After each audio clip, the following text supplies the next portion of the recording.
제가 어렸을 때 보았던 코미디 프로그램이 하나 있습니다.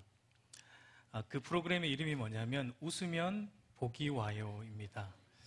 아마 이제 저와 웃으시는 분들은 저와 이제 비슷한 시대를 살아왔던 분들인 것 같아요. 웃으면 복이 와요라는 그런 제목이 우리에게 시사하는 바가 뭐냐면 웃어야 행복하고 또 웃을 일이 많은 인생이 복 있는 인생이라는 것을 우리에게 말하고 있습니다. 여러분, 오늘날 현대 사회의 암묵적인 슬로건이 뭐냐면 먹고 마시고 즐기자일 것입니다. 제가 이제 평일날 교회에 있다가 저녁 조금 늦은 시간에 이제 집으로 갈 때를 보면 주위를 둘러보면은 전부 먹고 마시고 즐기는 사람들로 즐비해 있는 것을 보게 돼요. 그러니까 하나같이 웃고 떠드는 소리로 넘쳐나요. 그게 문제 있는 건 아니지만, 그러니까 세상은 그처럼 먹고 마시고 즐기는 것을 통해 웃으며 사는 것이 행복한 인생이다라고 하나같이 우리에게 말합니다. 여러분, 그런데 오늘 재밌게도 우리 예수님은 우리에게 뭐라고 말씀하십니까? 무엇이 복이라고 말씀하십니까? 애통하는 자가 복이 있다라는 말씀을 오늘 우리에게 해주고 있는 것을 보게 돼요. 그러니까 웃는 것보다 우는 것이 복이 있다는 것입니다. 여러분, 산상수훈의 또 다른 기록인 누가복음 6장의 말씀을 보면 누가복음 6장 25절 한번 같이 읽겠습니다. 시작. 화 있을진저 너희 지금 웃는 자여 너희가 애통하며 울리로다. 여러분, 누가는 마태보다 조금 더 강한 어투로 예수님의 말씀을 기록하고 있는 것을 보게 돼요. 그러니까 누가의 표현을 빌려 말하면은 지금 웃는 자들은 화가 있다. 그러니 웃지 말고 울어라 라고 말하고 있습니다. 여러분, 그렇다면 우리 주님께서 말씀하시는 울어야 되는 것, 이 애통하는 자가 복이 있다고 하는데 애통하는 자가 복이 있다라는 이 말이 어떤 의미입니까? 여러분, 팔복의 서론을 다룰 때 우리가 이미 다루었지만 팔복에 나오는 이 성품들은 전부 우리가 태어나면서 가지고 나오는 기질적인 성품들을 말하는 것이 아니었습니다. 이것은 거듭남을 통해 우리에게 주어지는 영적인 성품들이었어요. 그러니까 지금 팔복에서 말하고 있는 애통하는 마음도 그러니까 일반적으로 우리가 가지고 있는 슬픔의 감정을 말하는 것은 아닙니다. 여러분, 우리가 살아가면서 여러 종류의 슬픔과 또 눈물이 있는 것을 보게 돼요. 그러니까 우리가 기본적으로 생리적으로 가지고 태어나는 일반적인 슬픈 감정은 보통 저와 여러분들이 안타까운 일을 만났을 때, 가슴 아픈 일을 겪게 되었을 때 자연스럽게 우리 안에서 터져 나오는 그런 울음과 슬픔들일 겁니다. 예를 들어서 사랑하는 가족이 아픈 일을 당했거나 아니면 먼저 사랑하는 사람을 떠나보냈을 때 여러분, 우리 안에 자연스럽게 눈물이 나옵니다. 가슴 아파요. 자연스러운 거예요. 사실 여러분, 울 수 있다라는 게 얼마나 기쁜 일인지 모릅니다. 여러분, 눈물을 흘리며 울 수 있다라는 것은 하나님께서 모든 인간에게 주신 일반적인 감정의 은혜입니다. 왜냐하면은 우리 마음 한구석에 쌓여있는 이 고통과 아픔과 괴로움과 근심을 여러분, 눈물을 흘릴 때 눈물 속에 담아서 내보낼 수 있기 때문에 사실은 울 수 있는 게 은혜예요. 여러분, 그래서 우리가 한번 이렇게 막 울고 나면 기분이 어때요? 좋잖아요. 한번 싹 쏟아붓고 나면 속이 시원하기도 하고 또 기분이 좋아지기도 합니다. 그게 하나님 우리에게 주신 은혜입니다. 그러니까 마음속에 가득 차 있는 아픔과 괴로움과 근심을 눈물로 표출해내지 못한다면 아마 우리는 전부 화병으로 다 일찍 어떻게 되었을지도 모르겠습니다. 그래서 이 바른 감정의 눈물이라면 인간에게는 누구에게나 해당되는 하나님이 주시는 일반적인 감정의 은혜입니다. 그런 눈물이에요. 이것은 지극히 자연스러운 슬픔이고 자연스러운 애통이에요. 그러나 오늘 주님이 말씀하시는 이 팔복이 말하는 애통은 아닙니다. 또 어떤 것들이 있을까요? 부적절한 슬픔도 있습니다. 여러분, 부적절한 슬픔이라는 것은 어떤 것이냐면 죄로 인해서 일그러진 감정에 기인된 잘못된 슬픔을 말할 수 있습니다. 그러니까 예를 들어서 사무엘하 13장을 보면은 이 다윗의 뒤를 이어서 이스라엘 왕위를 계승할 다윗의 그 맏아들이었던 암몬이 그의 배다른 여동생인 다말에 대한 음욕을 품었어요. 정욕을 품었습니다. 그릇된 성적 감정을 사로잡혀 있었어요. 그래서 암몬이 그 다말과 동침하고자 병이 날 정도로 아파하면서 슬퍼하는 내용이 이제 거기에 나오는데, 그러니까 이런 것은 부적절한 눈물이고 부적절한 슬픔이에요.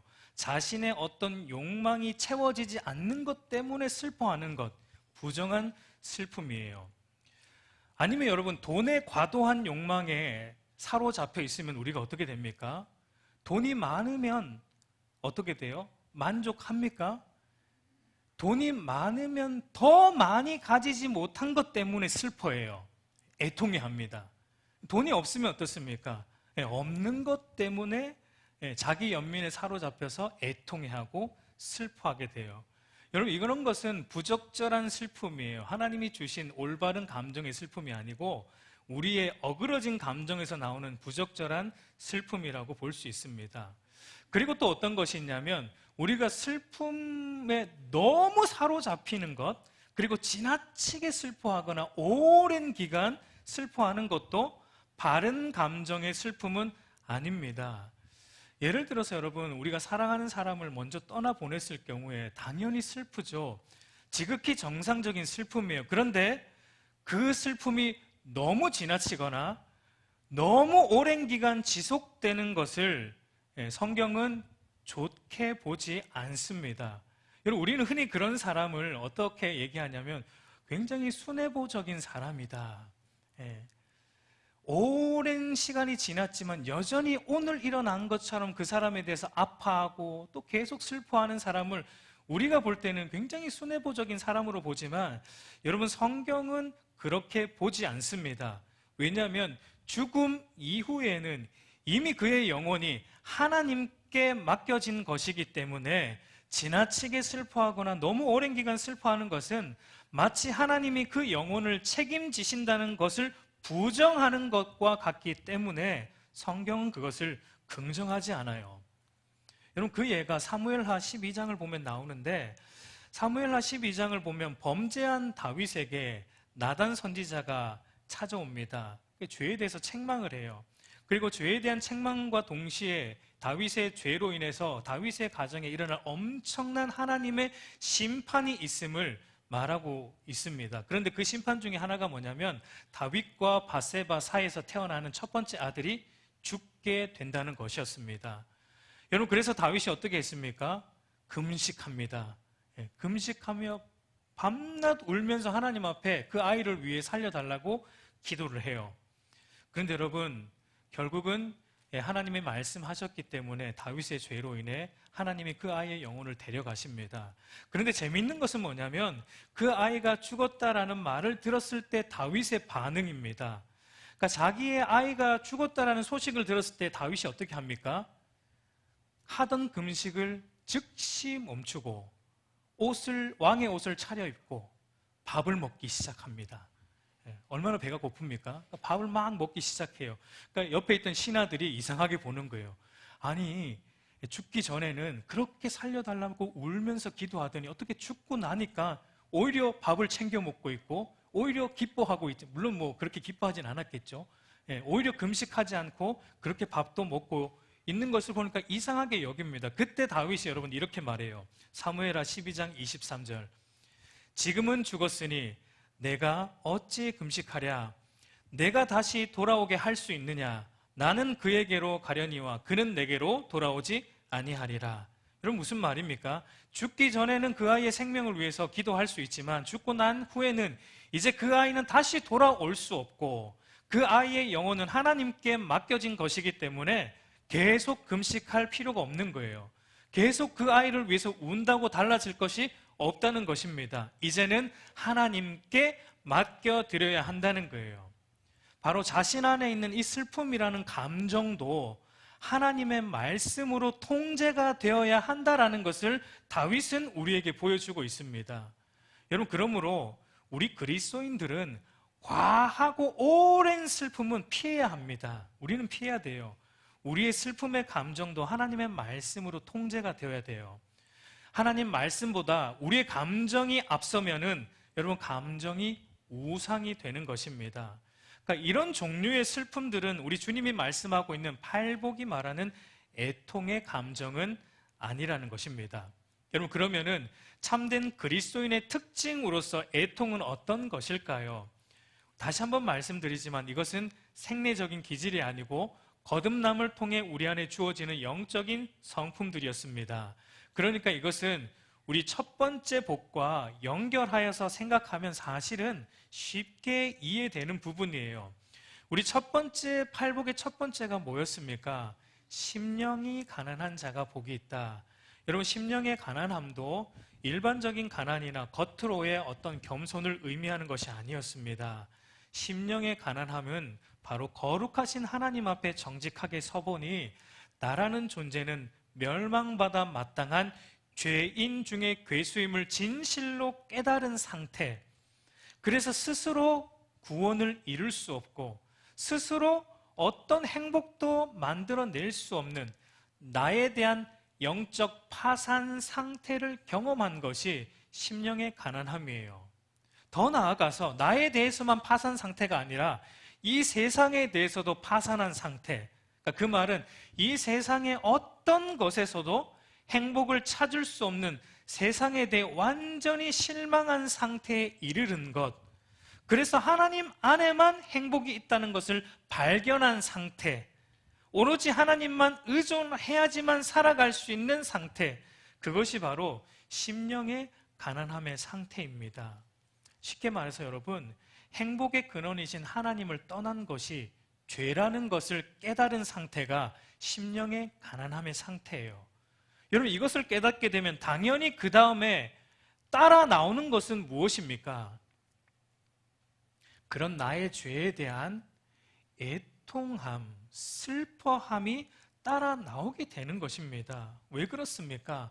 하나님과 바른 관계를 가지고 있지 않는 것이 죄이기 때문에, 하나님과 바른 관계 안에 있지 않으면 이제는 행복하지 않기 때문에, 하나님과 바른 관계 안에 있지 않은 내 자신의 모습을 이제는 견딜 수 없기 때문에 애통하는 모습이 당연히 나오게 되는 것입니다.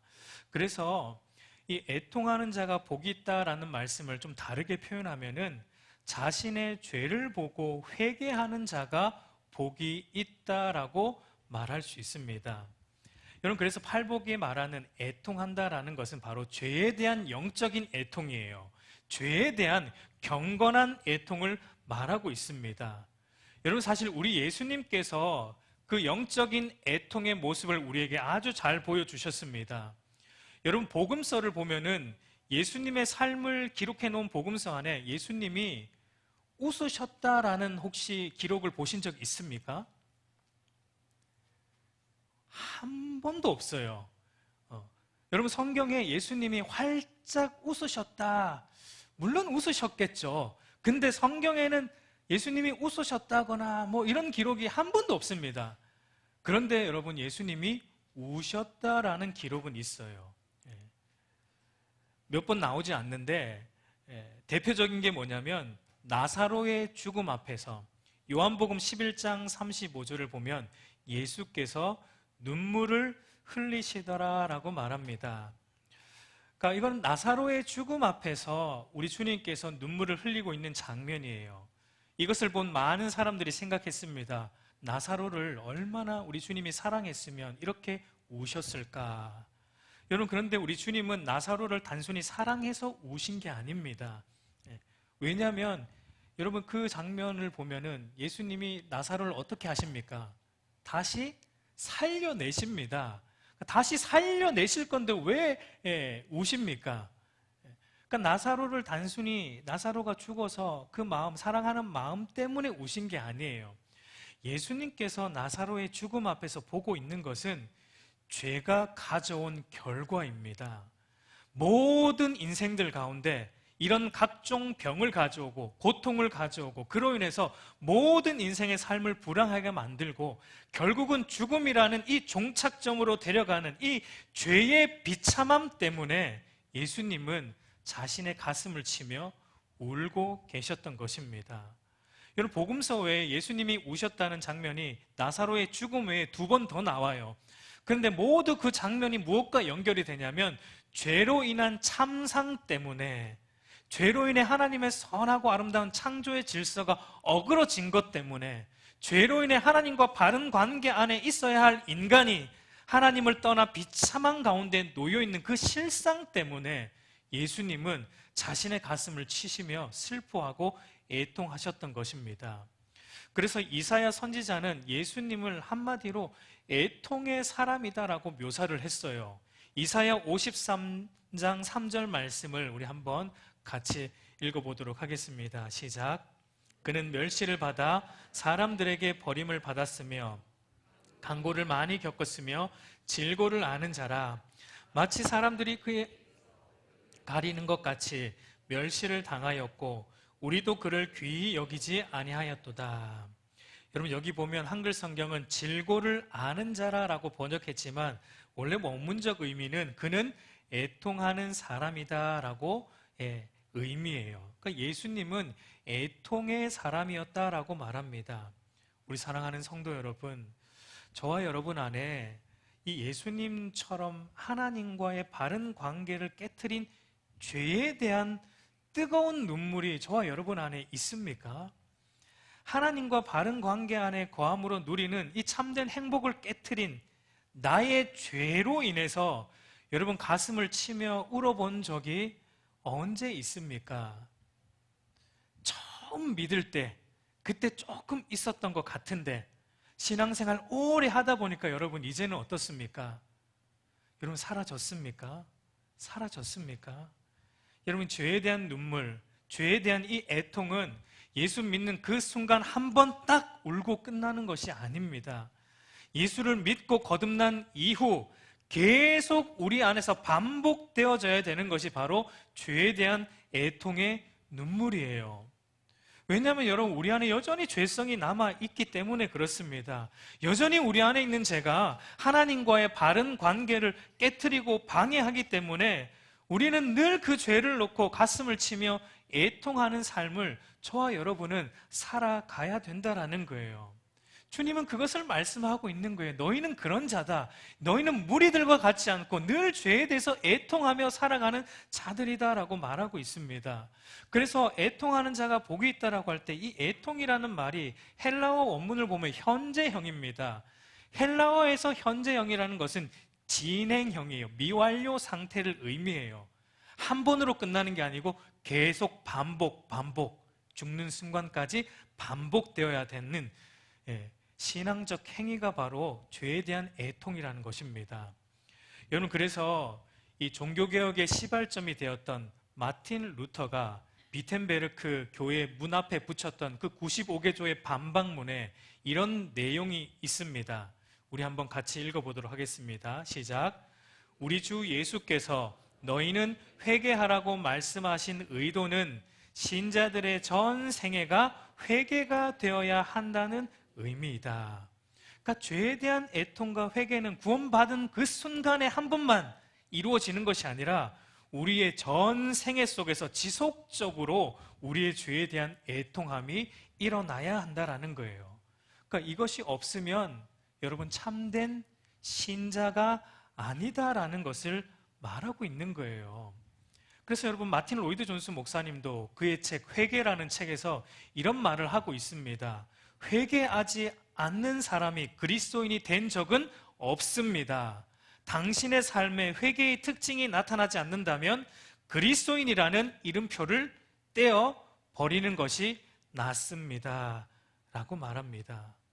여러분, 또 우리가 잘 아는 어거스틴, 이 어거스틴은 많은 책을 썼지만 그 중에서 가장 유명한 책이 뭐냐면 참회록이라는 책입니다. 혹은 고백록이라는 책이에요.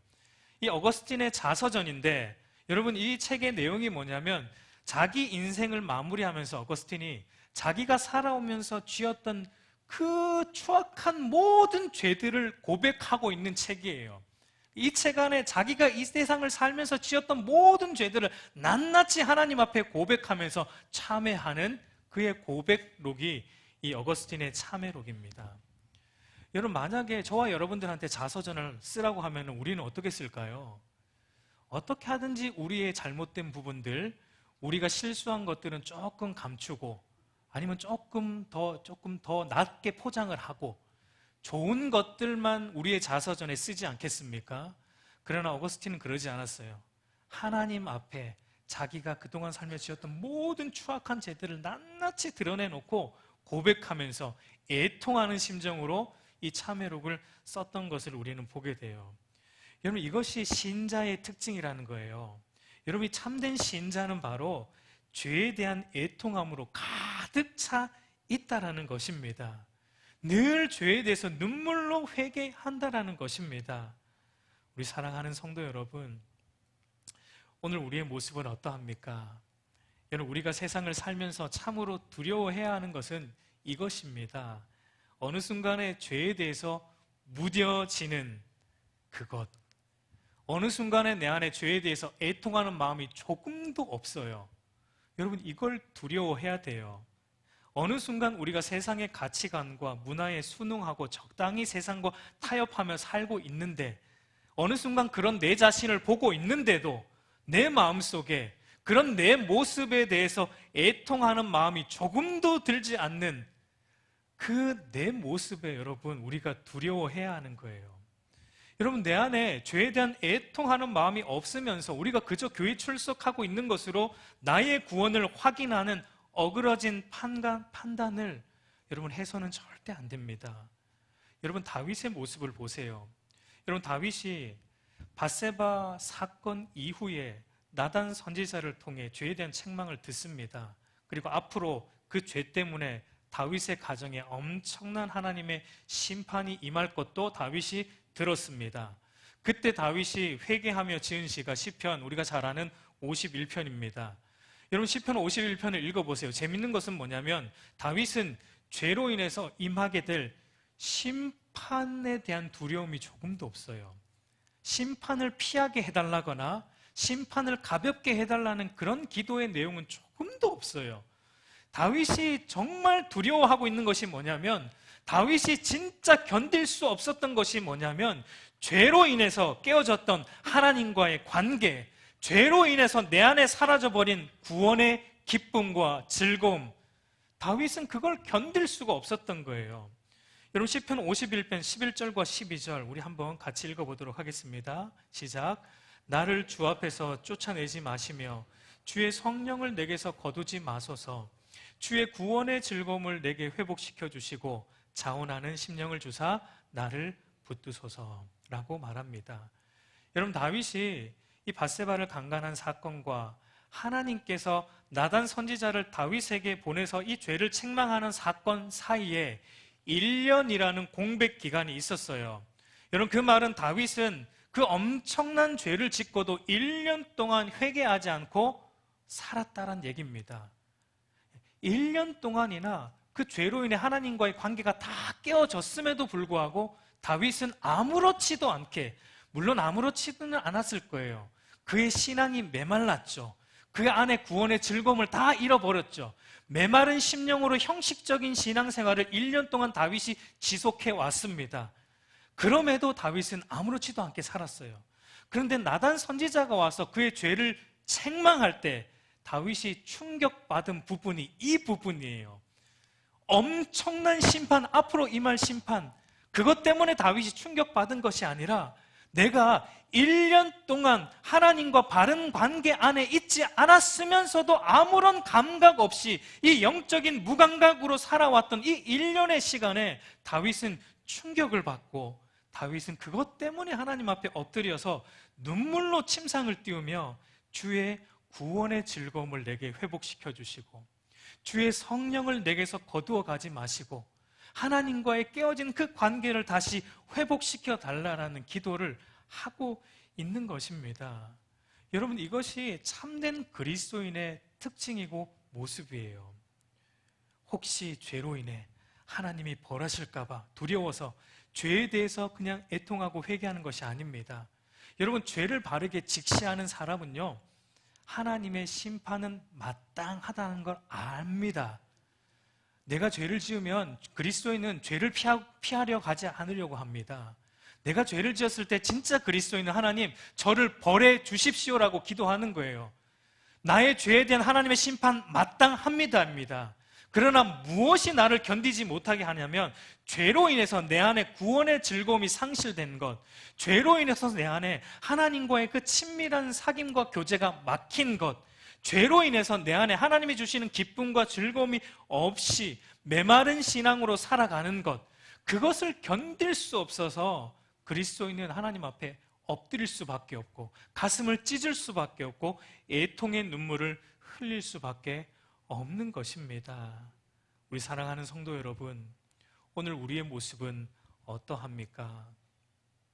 여러분, 18세기 그 아메리카 인디언들에게 선교를 했던 데이비드 브레이너드라는 그 선교사님, 경건한 선교사님, 그 목사님이 늘 일기를 쓰셨는데 1740년 10월 18일에 썼던 그의 일기의 내용입니다.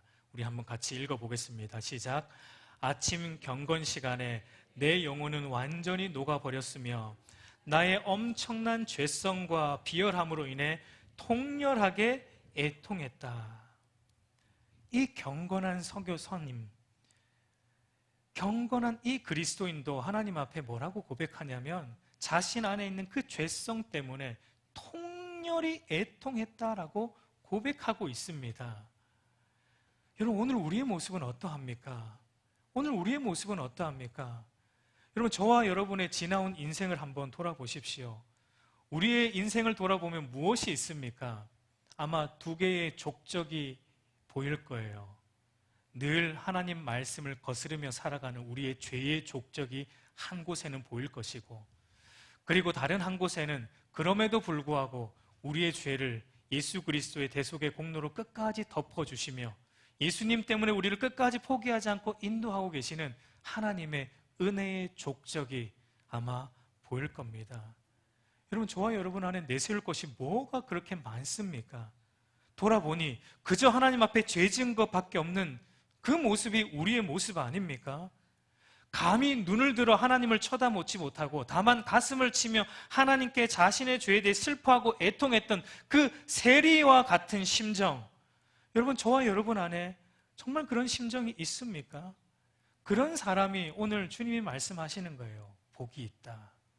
이런 사람이 복이 있다. 진짜 행복한 사람이다. 이렇게 죄에 대해서 눈물 흘리는 이 사람이 복이 있다. 여러분, 저와 여러분이 그 자리로 가기를 간절히 소망합니다.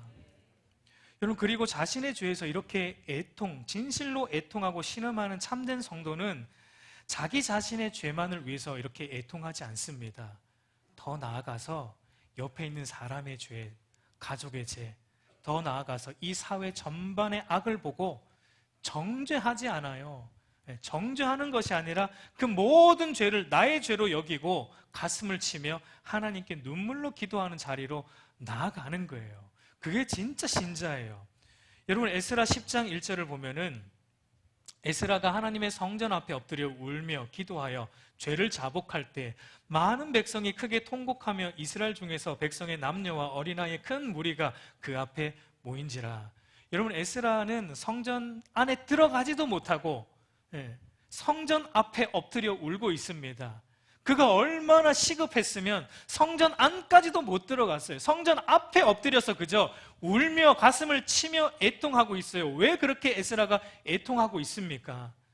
이스라엘 백성들이 하나님을 떠났기 때문에, 이스라엘 백성들이 죄를 지었기 때문에, 이스라엘 백성들이 입술로만 하나님을 믿었지 마음 중심으로 믿지 않고 있었기 때문에 에스라가 그 모습을 볼 때 자기 가슴이 너무 아파서 성전 안에도 들어가지 못하고 성전 문 앞에 엎드려서 가슴을 치며 통곡하고 있는 거예요. 여러분, 예레미야도 그랬어요. 예레미야 애가 1장 16절을 보면 이렇게 말하죠.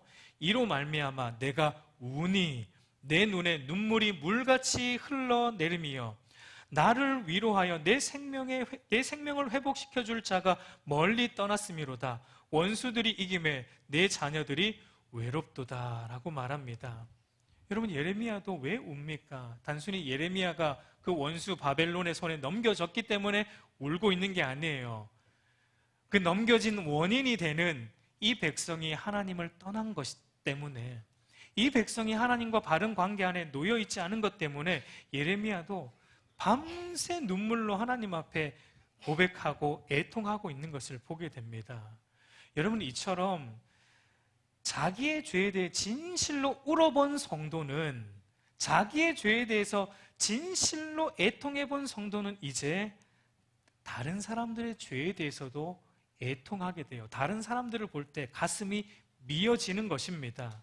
그 사람이 아무리 돈이 많아도, 아무리 좋은 것 누리고 있어도, 그 사람 얼굴에 아무리 미소를 띠고 있어도 조금도 부럽지 않아요. 왜냐하면 그 사람의 실존을 우리는 알기 때문에 그래요. 그 사람의 실존은 하나님을 떠나 영적으로 죽은 자이고, 그로 인해서 그 어떤 것으로도 그들 안에 채워지지 않는 그 존재론적 공허함에 미칠 듯이 괴로워하고 있는 그들의 실존을 알기 때문에 자기 죄 때문에 우는 사람들은 그들을 볼 때 불쌍히 긍휼히 여기는 거예요. 하나님으로만 채워질 수 있는 그 영적 공허를 이들은 무엇으로 채우냐면 먹고 마시고 즐기는 임시적인 방편으로 채우고 있고, 마치 채워지는 것처럼, 마치 그것을 통해 행복해지는 것처럼 스스로 속이고 있지만 실은 채워지지 않는 그 영적 공허로 인해 점점 병들어가고 있는 것을 알기 때문에 그렇습니다. 마치 죽을 병에 걸렸는데, 죽을 병에 걸려서 점점 죽어가고 있는데 의사를 찾아가지 않아요.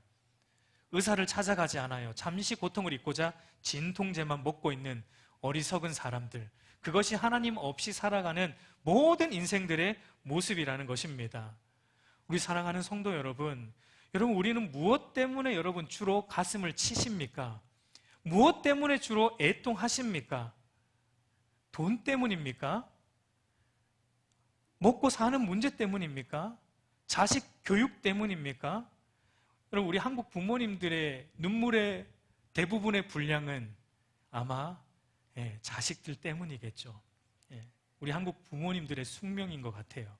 늘 자식 때문에 눈물을 흘리죠. 그런데 여러분, 자식의 어떤 점 때문에 주로 눈물을 흘리십니까? 아마 이런 것들이겠죠.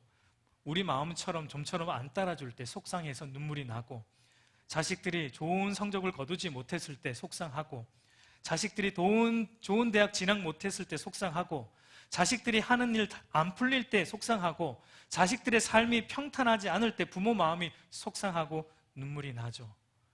맞습니다. 그런데 여러분, 자녀들의 믿음과 신앙을 위해서 얼마나 가슴을 치며 여러분 울어보셨습니까? 애통해 보셨습니까?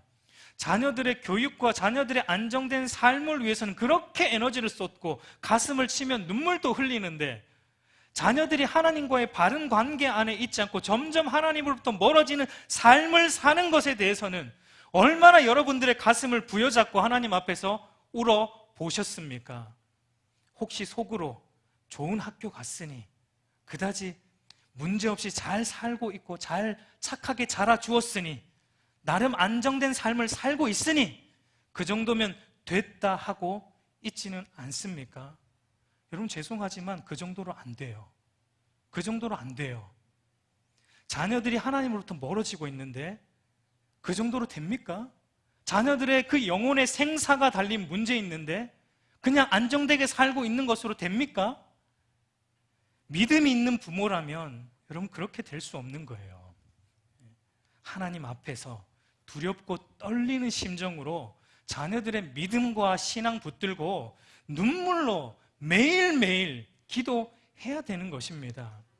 여러분, 오늘날 많은 그리스도인 부모들은 하나님 앞에서 자녀들의 믿음과 신앙을 놓고 울기보다는 자녀들의 성공을 위해 우는 것 같습니다.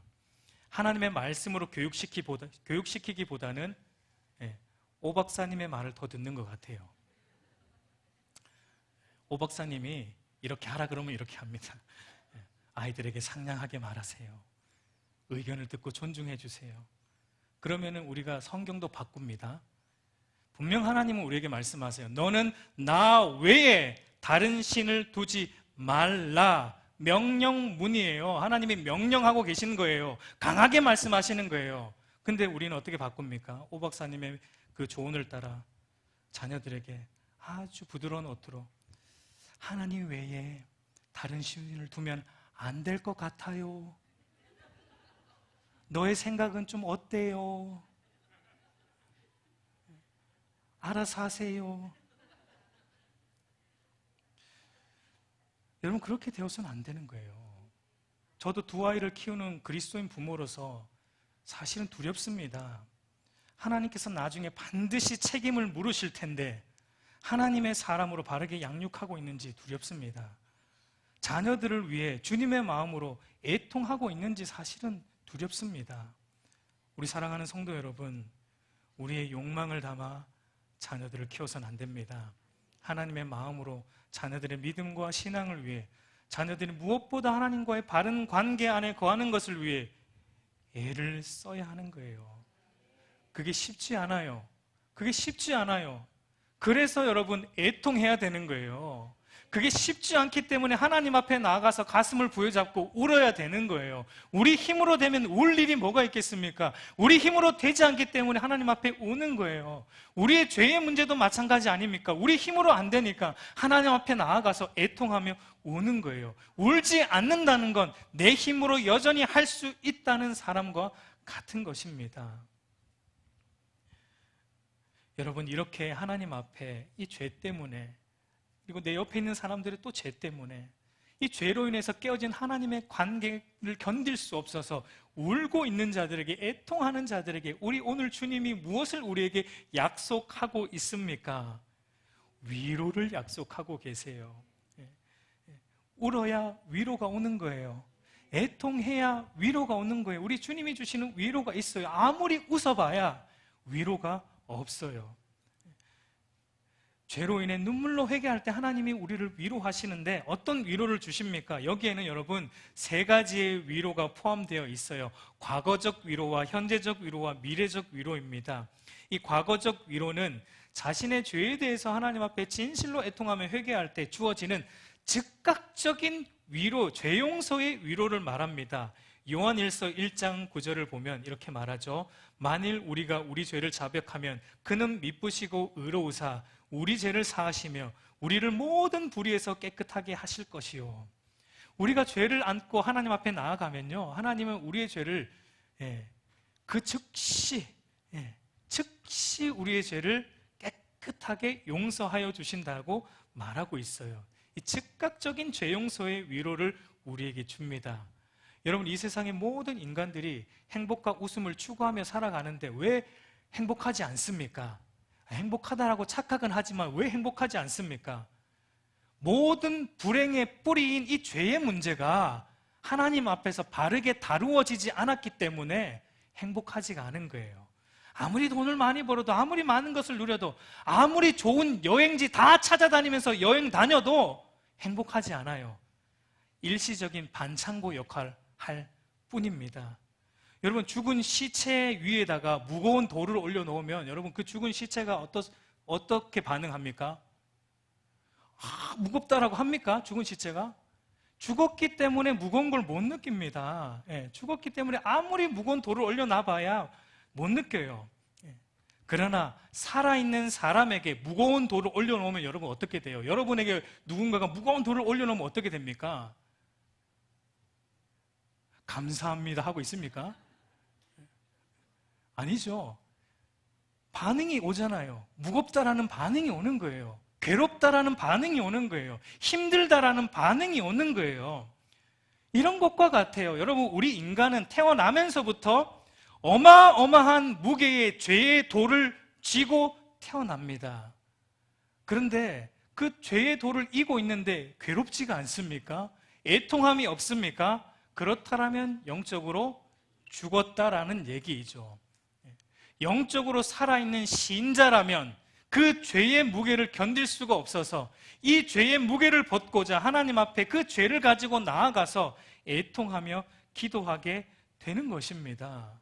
여러분, 그런 면에서 죄에 대해서 애통하는 자가 복이 있는 거예요. 왜냐하면 영적으로 살아있는 것이기 때문에.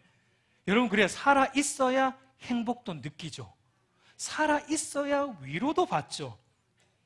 그래서 참된 행복과 참된 위로는 죄의 무게가 인식이 될 때, 그래서 그 죄로 인해서 가슴 아파하며 애통하는 심령에게 하나님은 죄 용서의 위로를 주시는 거예요. 그래서 우리가 늘 예배 초대 때 말하는 그 마태복음 11장 28절 말씀을 보면 수고하고 무거운 짐진 자들아 다 내게로 오라 내가 너희를 쉬게 하리라. 무슨 말입니까? 자기 등에 쥐어져 있는 그 무거운 짐, 죄의 짐이라는 것을 깨닫고 그것을 가지고 주님 앞에 나아올 때 쉼을 얻는 거예요. 안식을 얻는 거예요. 선행이 돼야 돼요. 내 이 무거운 죄의 짐이 느껴져야지 하나님 앞에서 안식과 위로를 받을 수 있는 겁니다. 여러분, 애통하는 자에게 주어지는 위로는 먼저는 바로 이 즉각적인 죄 용서의 위로가 있지만, 여러분, 이 땅에서 우리가 천국 가는 그날까지 지속적으로 또 우리 하나님이 주시는 위로함이, 현재적인 위로가 있어요. 그것이 무엇입니까? 여러분, 오늘 본문이 말하는 이 위로라는 말을 우리가 조금 원문으로 좀 살펴볼 필요가 있어요. 원문으로 보면은 파라클레테 손타이, 좀 어렵죠? 긴데 이 말의 원형이 뭐냐면, 제가 밑에다가 표기를 해놨습니다. 이 두 개를 붙여야 되는데 원형이 파라칼레오예요. 근데 이 파라칼레오는 두 개가 붙어진 말인데, 파라라는 전치사, 옆에라는 전치사와 칼레오, 부르다라는 동사가 합쳐진 말로부터 나온 얘기입니다. 그러니까 위로라는 말의 문자적인 의미는 뭐냐면 옆에 딱 붙어서 부르다라는 의미입니다. 여러분 보세요. 우리 옆에 딱 붙어서 우리를 부르시는 이가 누구입니까? 성령 하나님이세요. 우리 안에 내주하시며 우리를 영원히 떠나지 않고 우리 안에 딱 붙어서 우리를 영원토록 위로하시는 성령 하나님. 그래서 여러분, 성령 하나님의 이름이 보혜사예요. 보혜사. 이 단어도 파라칼레오로부터 온 단어예요. 파라클레토스라는 보혜사, 위로자라는 성령 하나님이 저와 여러분 안에 딱 붙어서 우리 안에 내주하시며 우리의 죄에 대해 성령께서 탄식해 주시고 우리를 부르시고 우리를 도우시고 우리를 위로하신다라는 것입니다. 이것이 바로 애통하는 자가 이 땅에서 지속적으로 받는 성령 하나님의 위로와 인도하심이에요. 여러분, 이것이 가장 큰 위로가 아닙니까? 저와 여러분 안에 성령 하나님이 오셔서, 그 말은요, 우리가 살아가는 어떤 순간을 만나더라도 우리 안에서 끊임없는 위로가 공급이 된다는 얘기예요. 아무리 어려운 일이 닥치더라도 우리 안에서 성령을 통한 위로가 날마다 공급된다는 것입니다. 여러분, 그러나 아직 하나 더 남았어요. 최종적인 위로가 남아 있습니다. 우리 주님 다시 오실 때, 우리 주님 다시 재림하실 때 저와 여러분에게 이 땅에서 죄를 놓고 애통하며 살아왔던 참된 신자들에게 우리 주님이 주시는 참되고 완전한 위로가 남아 있습니다. 그래서 오늘 이 4절에서 그들이 위로를 받을 것이미요 라는 이 말의 시제는 사실은 미래형이에요. 미래적인 부분들이 있다는 겁니다. 계시록 7장 16절 17절 우리 한번 같이 읽도록 하겠습니다. 시작. 그들이 다시는 줄이지도 아니하며 목마르지도 아니하고 해나 아무 뜨거운 기운에 상하지도 아니하리니 이는 보좌 가운데 계신 어린 양이 그들의 목자가 되사 생명수 샘으로 인도하시고 하나님께서 그들의 눈에서 모든 눈물을 씻어 주실 것임이라. 계시록 21장 3절 4절도 함께 읽습니다. 시작. 내가 들으니 보좌에서 큰 음성이 나서 이르되 보라, 하나님의 장막이 사람들과 함께 있으며 하나님이 그들과 함께 계시리니 그들은 하나님의 백성이 되고 하나님은 친히 그들과 함께 계셔서 모든 눈물을 그 눈에서 닦아주시니 다시는 사망이 없고 애통하는 것이나 곡하는 것이나 아픈 것이 다시 있지 아니하리니 처음 것들이 다 지나갔음이로라. 여러분, 주님 다시 오시는 그날이 되면 저와 여러분이 이 땅에서 죄 때문에 울었던, 죄 때문에 괴로웠던, 애통했던 그 모든 눈물, 거룩하게 살아가려고 흘렸던 그 모든 눈물, 믿음으로 발버둥 치며 살아가면서 흘렸던 그 모든 눈물, 이 세상의 가치관을 거스르며 살기 때문에 받는 그 핍박에 대한 모든 눈물, 우리 주님이 다 닦아주신다, 위로해 주신다라고 최종적인 위로에 대해서 우리에게 약속하고 있는 것을 보게 돼요. 우리 사랑하는 성도 여러분, 거듭난 신자라면 여러분 세상 사람들의 대다수처럼 무엇을 먹을까, 무엇을 입을까, 무엇을 마실까와 같은 이 땅의 것들 때문에 가슴을 치며 우는 인생으로 살아서는 안 됩니다. 그런 일이 전혀 필요 없다는 것은 아니지만, 그러나 신자라면 한 걸음 더 나아가야 돼요. 신자라면 영적인 애통이 있어야 하는 거예요. 죄와 피 흘리기까지 싸우고 세상의 가치관과 타협하지 않고 오직 믿음으로 사는 것 때문에 흘리는 눈물이 저와 여러분 안에 있어야 한다라는 것입니다. 여러분, 그래야지 마지막 날 우리 주님 오셔서 우리의 눈물, 우리 주님이 우리 눈물 닦아주시려고 할 때 좀 닦아줄 눈물이 있지 않겠어요? 그저 세상의 것들, 세상 사람들처럼 그저 먹고 사는 문제 때문에 울고 누가 내 자존심 긁었다고 속상해서 우는 그런 눈물만 우리에게 있다면, 여러분, 우리 주님 오셨을 때 좀 주님 손이 좀 무한하지 않겠습니까? 도대체 내가 뭘 닦아줘야 될까 하고, 뭔가 죄로 인해서 하나님 나라를 위해서 흘린 눈물이 많아야지 우리 주님 손이 좀 바쁘실 텐데, 그런 눈물은 조금도 없고 온통 이 세상 것들에 대한 눈물만 있으면 우리 주님 손이 좀 무한하지 않겠어요? 우리 사랑하는 성도 여러분, 이제 말씀을 맺겠습니다. 여러분, 저와 여러분의 눈물을 닦아주시려고 위로하시려는 우리 주님의 손을 무한하지 않도록 하십시다. 여러분, 좀 이런 소리 들어야 하지 않겠습니까? 그동안 고생했다. 죄와 싸우며 믿음 지킨다고 얼마나 힘들었니? 남들 다 가는 편하고 넓은 길 버리고 십자가 지고 고난스럽고 좁은 길로 온다고 얼마나 힘들었니? 그 좁은 길 걸으며 많이 울었지. 그래, 때로는 이해할 수 없어서 나를 원망도 많이 했지. 나도 안다. 왜냐하면 내가 먼저 그 길을 걸어왔기 때문에 어느 시점에서 내가 울었고 어느 시점에서 내가 포기하려고 했고, 그럼에도 불구하고 또 어느 시점에서 또다시 일어나 죄와 싸우며 믿음으로 걸어왔는지 내가 다 안다. 수고했다. 착하고 충성된 나의 아들 딸아, 내가 그 모든 눈물 다 닦아줄게. 그리고 이제는 다시는 그런 눈물과 고통과 아픔이 없는 하나님 나라에서 나와 영원히 기쁨으로 천국 길을 걷자구나라는 이런 주님의 위로의 말씀을 저와 여러분이 들어야 하지 않겠습니까? 우리 사랑하는 성도 여러분, 나의 죄로 인해 가슴을 치며 회개하는 눈물이 있는 사람이 참으로 행복한 사람입니다. 행복한 사람이에요. 그런 거듭난 신자에게 성령의 내주와 성령의 위로하심이 넘쳐나는 것입니다.